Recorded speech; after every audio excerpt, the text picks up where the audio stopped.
Sukha dukhe samay kritava lava lava jaya jayo. And I think all over the world people need this message. To stay strong, to keep fighting, regardless of how difficult the road ahead looks. It's not about win or lose, it's about fighting. It's about giving it your best shot. As a musician, for me, writing, composing is all about dwelling. And you dwell a lot when you're upset. You don't dwell a lot when you're happy. That's why I don't write very many happy songs.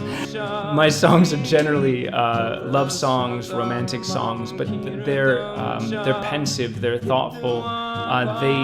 They come from obsessing about a moment. So, Alex, obviously, my first question is, I want to know the secret. What makes you more Indian than an Indian? I mean, you can speak Hindi, That's a very interesting question. Bhagavad Gita, as we saw in Arya recently, Sanskrit. I wouldn't say I'm more Indian than an Indian, but Karthik, what I would say is that I've come to appreciate India perhaps more than most people. Indians are not. And the reason why is because I've been privileged with this opportunity. You just brought up Arya, for example, to live and work in Jammu Palace in Rajasthan, and more recently in Samod Palace in Rajasthan, shooting my next Amazon series, which I can't get into quite yet because it's not been announced. But from palaces in Rajasthan, living and working there, to just recently I finished a series with Srijit Mukherjee, together for the third time, and we shot that in Sikkim, 7 kilometers from the Chinese border, to Madrasapatnam, which I shot all over Kerala and South India, to Urmi, Santosh Sivan's epic. I have seen the depth and breadth of this country, because of that exposure. I've also shot films in Switzerland, for example, 3,000 kilometers up on a glacier. And just recently, when I was in Sikkim, I was thinking, when I was in Switzerland, I saw all the tourists from all over the world, India included, coming to this beautiful spot in Switzerland. And in Sikkim, I was thinking, this is as beautiful, if not more beautiful, and there's nobody here. It's an incredible country. So I wouldn't say that I'm more Indian than an Indian. I would just say that I've developed over time a deep appreciation for this country. Indeed, Alex. One thing I'm very fascinated to know about is your interest in Bhagavad Gita. I mean, as we saw in Arya, you are well aware of the verses of Bhagavad Gita, and as through your song also we saw that. Tell us something about that. What got you into that and learning about Bhagavad Gita?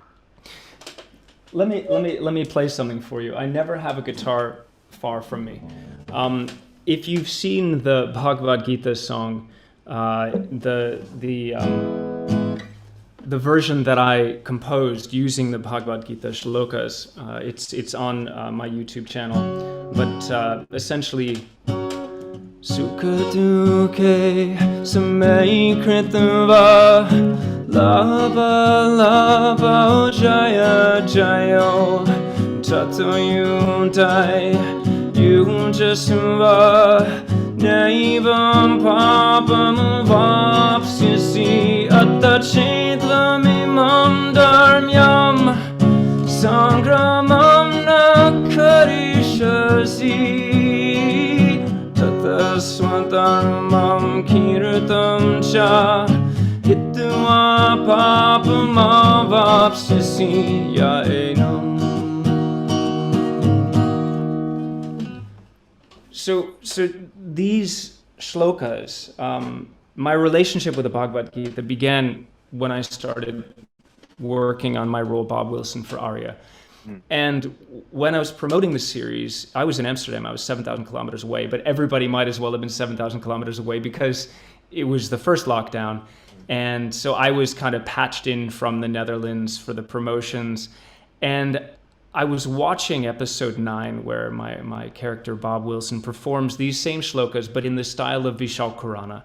And it's beautiful. It's very beautiful. But as a musician, I sat down and I figured, you know what? These shlokas and their message are bouncing around in my head because I'd memorized them in preparation for the role. Let me present them the way that Alexx the musician would, rather than Bob the musician. So that's when I composed a Bhagavad Gita song and got Delraz Bunsha, this amazing singer who's also in Arya. She's in Bob's band in Arya. And Debarpito Saha, who I'd worked on my debut song and music video, is still on my mind. And so over the distance of 7,000 kilometers, we collaborated to put together this beautiful song.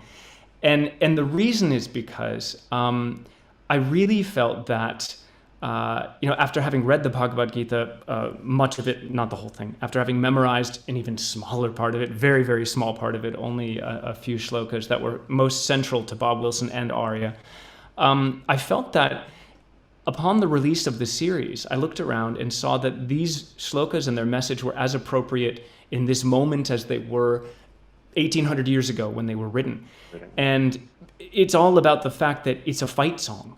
It's Lord Krishna giving advice to Arjun. Lord Krishna is disguised as a chariot driver, and he's telling Arjun that, look, there's no sin in defeat, but there's sin in surrender. And that meant so much to me. It really resonated with me. And in fact, one of my favorite things to do is to go onto YouTube. I reply to every single comment on each of my songs, and to read what these songs mean to others. And a Bhagavad Gita song has actually, through the subtitles that are there and the melody and such, I think it's reached people in a very, very deep way. And we can talk about Still on My Mind in 20 Days as well. But just recently, just a few days ago, an old friend of mine in the US left a comment on a Bhagavad Gita song saying, it's funny, this is just the message I needed right now. And I think all over the world, people need this message, to stay strong, to keep fighting, regardless of how difficult the road ahead looks. It's not about win or lose. It's about fighting. It's about giving it your best shot. As Lord Krishna says, it's not sin to be defeated, it is sin to surrender. So yeah, I don't speak Sanskrit. I studied the Bhagavad Gita specifically for this role in Arya, but I really do believe that the messages that are there in the Bhagavad Gita can help us with our present situation. More so in the way you have presented and you have sort of taken it out to the audience, especially during the end of the series in Arya. It's amazing. I mean, it caught my eye. Any specific shlok, any specific quotation from Bhagavad Gita, apart from this general meaning, in the battlefield, how Krishna tells Arjun, do you have any Sanskrit shlok in mind which can sort of inspire the audience and give meaning to them? Yeah, ya enam veti hantaram yashchainam manyate hatam ubautau navijanito nayam hanti nahanyate. All of these words, as I just mentioned, although 1,800 years old, the concept that the soul is eternal, that the soul never dies. In fact, the way that it's phrased in the Bhagavad Gita is, he who believes that the soul dies and he who believes that the soul is born, both of them are fooled. Both of them are in illusion. The soul is neither born nor dies, it is eternal. And so, each of these messages, whether it's, there's no sin in defeat, sin lies in surrender, or the soul is eternal. These are foundational not just to Hinduism, but when you look at all religions, and it's cliche to say all religions teach peace but at their foundation, I truly do believe that that the beautiful religions of the world do have common foundations, and messages like these, just these two in particular. And I urge your listeners and your viewers, please do go see a Bhagavad Gita song on Alexx O'Neil Music, my YouTube channel. It has subtitles, so you also can take a look at the shlokas that I found most inspiring from my very limited study of the Bhagavad Gita, because I think that they really do speak to us today as clearly as they did almost 2,000 years ago. Indeed, I'd agree with it, Alexx. One of my favorite quotes is, in your hands, God has only given the ability to act. The outcome is his hand. So these are the kind of thoughts on the way you have presented. This is beautiful. Yeah, this is Yeah, beautiful as well. See, because the idea is it's not a cop out, but it gives you the license to fail. And we all fail. yep, Even in our greatest successes, there are moments of failure. Even in the greatest military triumphs, there are casualties, and that's failure, right? indeed. So it gives you license to fail if you've given it your best. You have to give it your best. And just what you've said, you're given the ability to act, but there's so many variables outside of your own actions. You know, Indeed. it's not always in your hands, and sometimes your best isn't enough, and that's okay. Hmm. And that's okay. And that's one of the things that I love about these, these timeless messages from the Gita. And once again, as you mentioned a moment ago, what makes you more Indian than Indians? I'm not. What makes you a Sanskrit scholar? I'm not. What makes you an expert on the Bhagavad Gita? I'm not. I've dipped my fingers into this stream of knowledge and taken out just these few drops. But these few drops are really enough, to get me inspired and motivated to talk Just about as them. we as normal people, I mean, try to find meanings from inspiring things we come across our lives. So this is indeed a very good gesture by you for a lot of people and to inspire a lot of people, both Well, Indians thank you, and people Karthik. everywhere. And people don't often talk about a Bhagavad Gita song. They focus on Still on My Mind. They focus on 20 Days. They focus on Arya. They focus on upcoming Golandaj or Ruhi or Chittagong or any one of the number of projects that I'm very proud of. In fact, a Bhagavad Gita song probably has the least number of viewers of any of my musical releases. I think Still on My Mind is over 200 and something thousand. 20 Days just released about 10 days ago. It's up to about 100 and something thousand. And a Bhagavad Gita song at the time of our recording this is only maybe 8,000 views. But that's not the measure of success for me. People have responded to it. People have appreciated it. It's something that I don't think many people have done, trying to present in its original Sanskrit these Bhagavad Gita shlokas in a modern folk rock kind of way. I don't know if you would have. Maybe you would, because you've just quoted some of the Gita to me. But there are a lot of people that, like, for example, my friends in the US that never even heard of the Bhagavad Gita. But with this song and encapsulated with this modern melody, with this modern accompaniment of guitar and bass, the modern style of vocal harmony that Delraz has given it, it's kind of been put in a way that can be consumed in our present context of music, modern music, etc., that maybe it's not very often. And I'd love to do more, but having at least done this small bit, I think was an adventure, and an adventure that I look back on being well worth the time and effort. Alex, now let me for a moment jump onto your recently released track called 20 Days.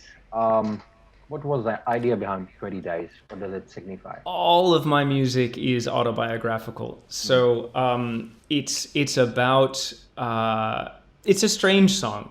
I'll put it this way: it's an odd song because it's neither the celebration of love and togetherness, nor is it all about the pain and despair of separation. It's a song in the space between. It's about me. It's about me 20 days away from reuniting with the love of my life at that time.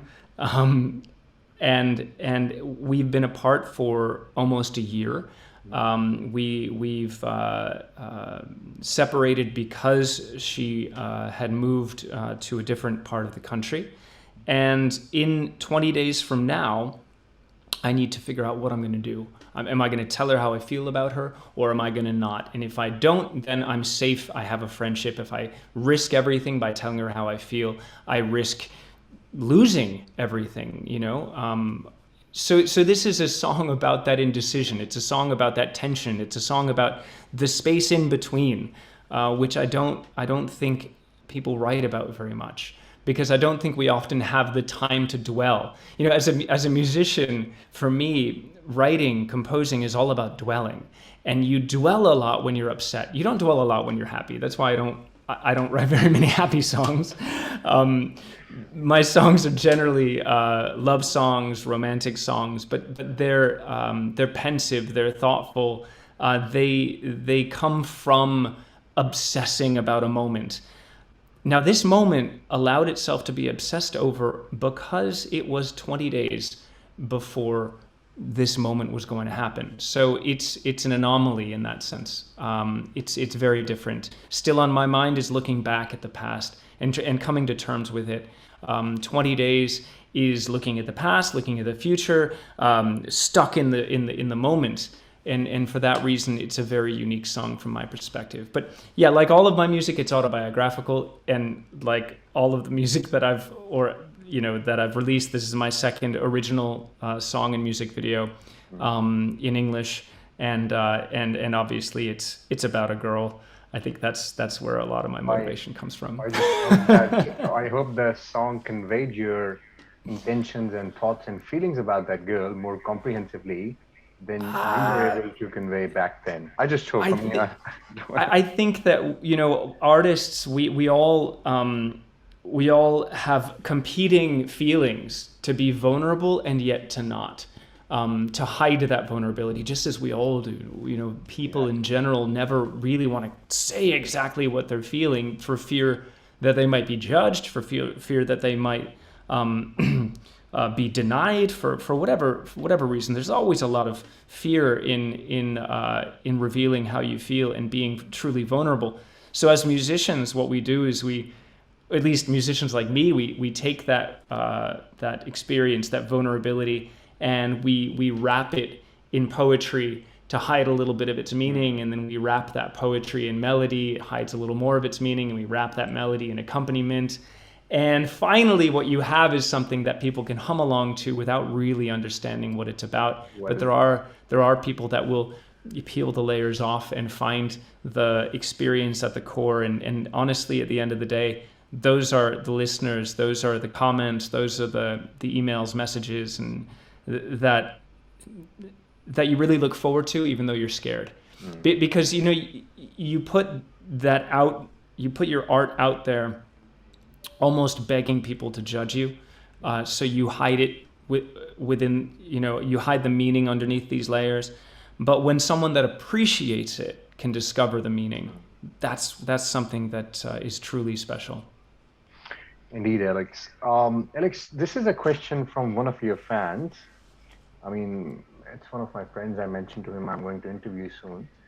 So Cool. he asked me to ask you about your journey to Bollywood and to the Indian film industry. Yeah. What led you into the Bollywood, and do you find this trend sort of being followed by more and more people of the sort of who are foreign nationals coming from abroad? So it's been a very roundabout journey. I was a stage actor, a model, and an aspiring musician in the U.S. I taught myself to play guitar with magazines when I was around 15 or so. It was the best way to impress girls. So I recommend that to any 15-year-old that's out there. It's hard to cart around a piano and bring it to a beach to try to impress the girl you have a crush on. A guitar is much easier to transport. So yeah, I started writing around 16, and I was on stage from the age of maybe 12 or 13. So I have a foundation in acting. I studied acting as well. And when I came to India, it was for something completely unrelated. In fact, I had graduated from university with a degree in philosophy and psychology. I'd continued writing music, performing, and acting throughout, but I felt like I also had other interests, and so philosophy and psychology really spoke to me, and I was really glad to have studied them. I think it gave me an insight into the world and into our minds that helps me to this day. But I've always been an actor and a musician, and I always will be.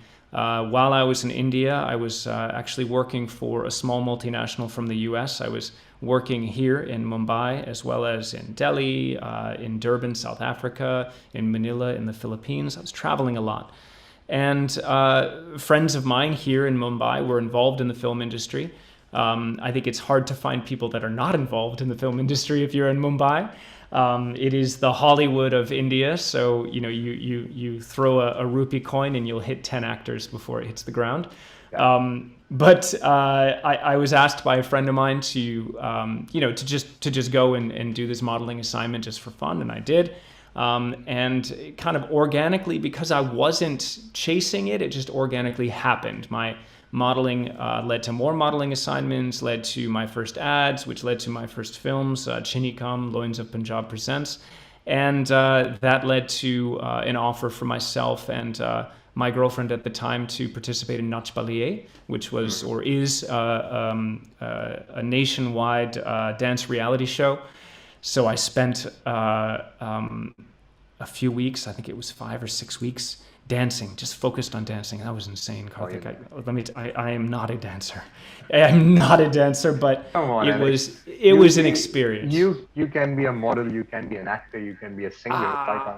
Why can't you be a dancer? Dance to me is a superpower, Karthik. It is a superpower, and frankly, it's a superpower I don't have. I'm fine to tell you I'm an all right actor. I'm an okay musician. I can sing fine.